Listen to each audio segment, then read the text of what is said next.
Katanya gaji lu naik terus nih setiap tahun guys. Tapi setelah lu cek tabungan lu kok kayaknya segitu-segitu doang ya, nggak nambah-nambah nih. Jangan-jangan masalahnya bukan soal gaji lu yang kecil nih guys. Tapi lu kena jebakan salary trap. Nah ini jebakan yang berbahaya guys. Karena gue udah lihat ada begitu banyak orang ya, ribuan orang yang gue temui. Dan mereka gak pernah sadar bahwa mereka sudah masuk ke dalam jebakan yang begitu berbahaya. Yang bikin orang kerja seumur hidup. Tapi endingnya gak pernah jadi orang kaya guys. Ini bahaya guys. Dan inilah yang disebut dengan 5 salary trap atau 5 jebakan gaji guys.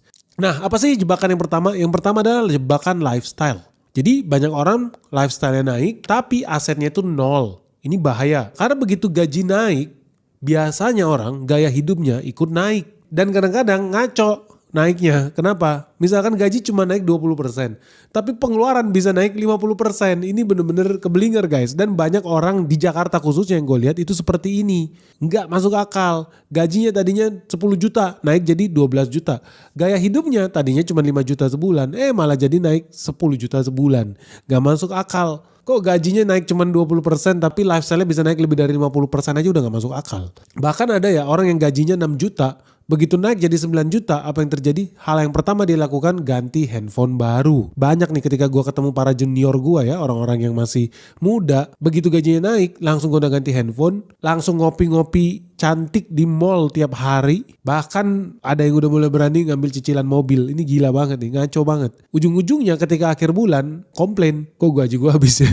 Jadi lu di sini harus tahu jebakan yang pertama. Kenaikan gaji lu bisa jadi masalah. Bisa jadi jebakan buat lu karena lu langsung merasa lu berhak untuk mendapatkan kenikmatan di hari yang sama. Padahal harusnya kenaikan gaji lu manfaatkan untuk disimpan demi masa depan lu. Jadi cara yang benar ketika lu naik gaji, standar hidup lu naiknya setengahnya aja lah maksimal. Contoh, gaji lu tadinya 10 juta, naik 50%. Dari 10 juta ke 15 juta, lu naik 50%. Gaya hidup lu jangan juga jadi naik 50%.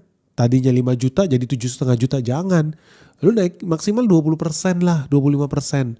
Jadi ketika gaji lu naik 50%, gaya hidup lu maksimal naik 20 atau 25%. Sisanya kemana? Sisanya lu investasikan. Kan lu pengen financial freedom. Sisanya lu masukin ke dana darurat. Sisanya lu beliin aset-aset yang produktif. Jadi rumusnya simpel, ketika naik gaji, standar hidup lu maksimal naik setengah dari kenaikan gaji lu. Jadi kalau gaji lu naik 30% ya gaya hidup lu maksimum naik 15% guys.